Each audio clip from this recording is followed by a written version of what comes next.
Okay guys, another Suzuki GS750 video. We're going to take a look at this fuel tank and specifically the Petcock.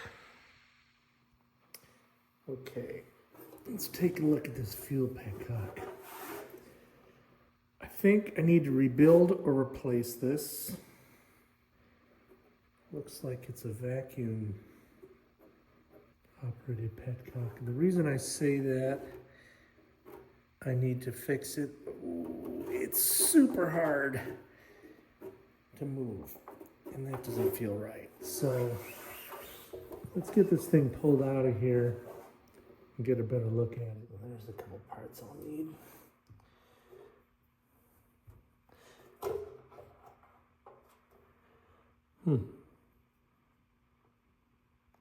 Actually doesn't look that bad,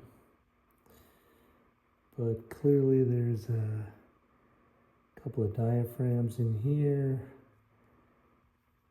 probably something going on in there. Looks like it's Mikuni that makes it. So the question is, do I just get a new one or I rebuild this one?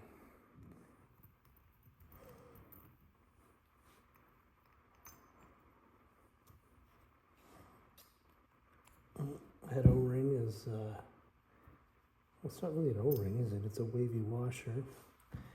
And then here's your main rubber piece.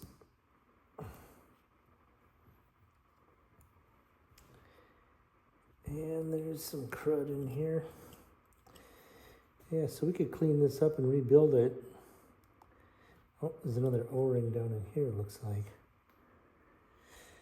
That's honestly what I'd prefer to do. It's actually more expensive to do that, but I like keeping original parts, so we'll look at the options. Oh, there's another O-ring. We've got our fuel Petcock taken apart, and I've run the parts through the ultrasonic.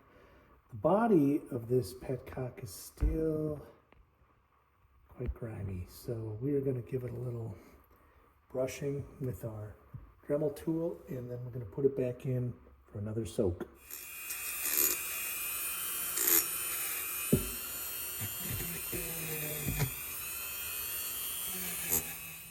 Okay, we got all of our fuel Petcock parts cleaned up as good as we can get them, and I just got in the new K&L rebuild kit. Comes with a new diaphragm, new valve gasket, new tank gasket, and a new valve gasket for this part. Let's get this thing put together. All right, I'm gonna just grease up this O-ring gasket on this valve before we try to insert it into this Petcock body. All right, we got that gasket nicely tucked in there. Put this little spring washer or wavy washer on, and then our little finishing plate here. And we're going to tighten down this little finishing plate, face plate. All right, so we've got reserve, on, prime. Wow, that works way better than it did before. Huh. Probably doesn't leak either. All right, guys, we got the gasket that goes on the tank installed. I had to cut out a little extra piece that was molded in there, and then this fuel screen should just drop in there. There we go, like that.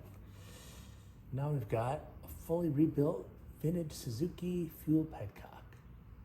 No need to buy a new one when you can fix the original stuff.